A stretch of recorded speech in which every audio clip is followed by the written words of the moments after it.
It's been a long process, but we're finally at the end of the Project Toto build. And we're doing some final mechanical checks. We've gone through the engine, we've done a big tune-up, replaced the carburetor, and completely done a service of the entire rest of the vehicle. So now we're just doing those last-minute checks before we take it out for one last spin.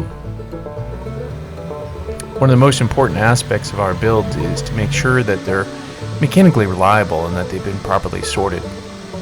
The difficulty with any 25 or 30-year-old vehicle is that there's sometimes some neglected maintenance, and so for us it's really important to go through and check everything multiple times, take things out on road tests, put a couple hundred miles on each vehicle to make sure that no seals are going to leak or nothing's going to rattle loose. And so that's what we're about to do today.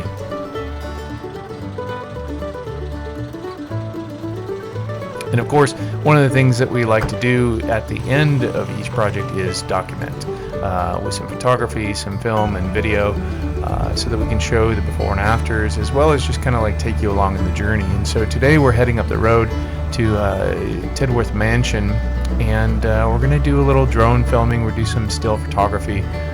It's about 10-15 minutes away from the workshop, so it makes a really nice place for us to do a final shakedown of the vehicle and do our photography. In true English fashion, the second we got to the estate, it started to rain. But I had brought my drone all the way across the ocean to get these shots of Toto, and I wasn't going to give up.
Back at the workshop after shooting our drone footage and taking our still photographies, we've got to get Toto ready for the dock. So we take her down to the Southampton port, which she's shipped on what's called Ro-Ro, which is roll-on, roll-off. It's a running and driving vehicle.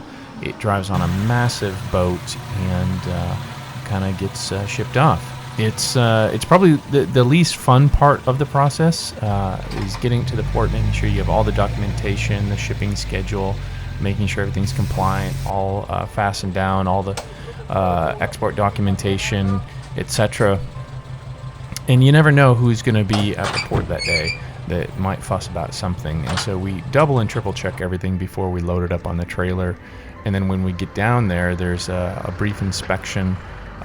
They move the location for drop-off every once in a while. There's sometimes different boats, different carrier service, so it's sometimes a chaotic mess. Oh, right, yeah. But fortunately today, everything was good, and we had a few small spare parts in the back, nothing significant, and so the port inspector said it's fine as long as it was, fastened down. One of the things about Ro-Ro shipping is that you're not allowed to put any personal belongings in the vehicles, and so they're pretty strict about that. We've had folks returned, that tried to bypass those rules, but we try to stay pretty strict to the rules when we do it, because the last thing we want to do is to have to drive back 45 minutes to an hour to the workshop to take something out or fix something on a vehicle. The day we dropped off these two vehicles, that was Oliver and Toto, there was probably another dozen or so Defenders down there, as well as some new ones, a bunch of Mini Coopers, and a variety of other kind of interesting and exotic vehicles. So that part is fun, and now we wait. It takes somewhere between 11 and 15 days to get from England to Baltimore, which is the port we use. After that, we'll get it back to the Minnesota workshop, and she'll be ready for adoption.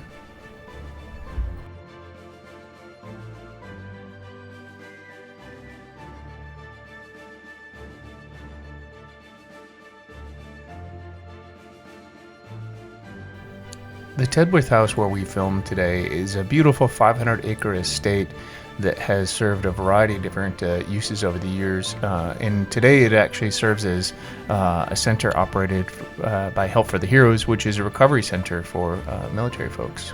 During World War II, it served as a club for American soldiers. It's housed nurses, and it's also a great place to crash a drone.